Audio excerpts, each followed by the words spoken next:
and I've been on deputation for about between 2 and 3 years. I've been kind of in and out of part-time and full-time deputation. We had the blessing to see the birth of 2 of our children on the deputation trail, and wow. That kind of slowed things down a little bit. But the Lord's been good, and the Lord's been faithful out here on the deputation trail, and it's just amazing to see how the Lord works. And this just recently came up, even before I was saved, or at least even before I had the assurance of my salvation and knew that I was saved, and my eternity was lock, stock, and barrel, and God was mine. And I just remember how in high school, I took French, and I really had no interest in it. Yeah. I didn't want to take any kind of a foreign language.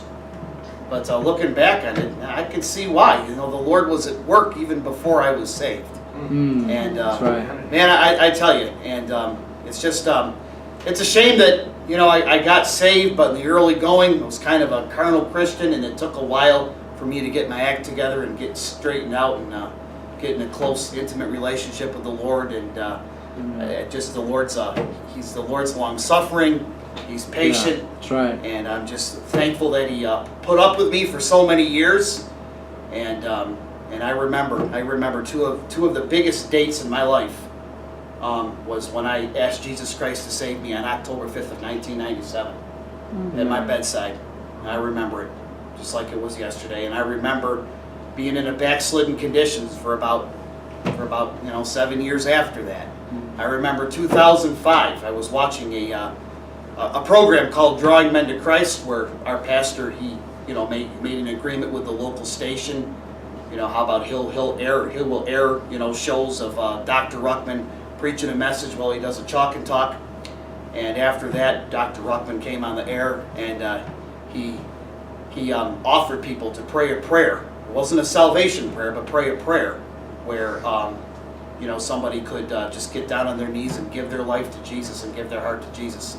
I don't remember the exact date, but I remember it was in 2005. Amen. Where I got down on my knees again and gave my heart and gave my life to Jesus, and said, from now on, my whole heart, my whole life is yours. Amen. And then 3 years later, I would go to Bible school, Ruckman School, and I would meet my wife down there. I think, it was my 3rd year of school. We met, and we were married right after I graduated, almost immediately.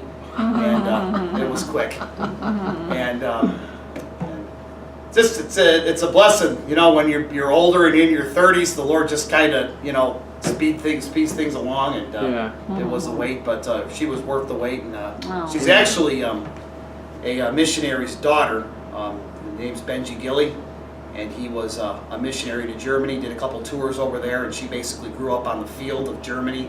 So she kind of knows. She kind of knows what's down the road, what's ahead with deputation that I don't see, and she kind of knows what to expect on a foreign mission field. So, because what we have already taken a couple survey trips to Quebec, and she remembers like the first time when we crossed over from Ontario into Quebec, like she felt like she was in Germany again. Wow.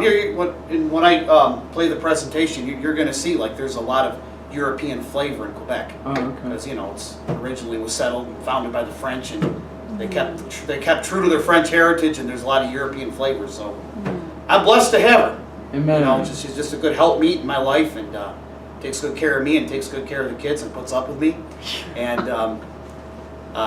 believe me, that's a challenge and that's a test. And it's good to have somebody who already has experience on the mission field, and that's a help and a blessing and encouragement. Well, like I said, I don't want to spoil too much of the presentation. Let's get going on. Amen.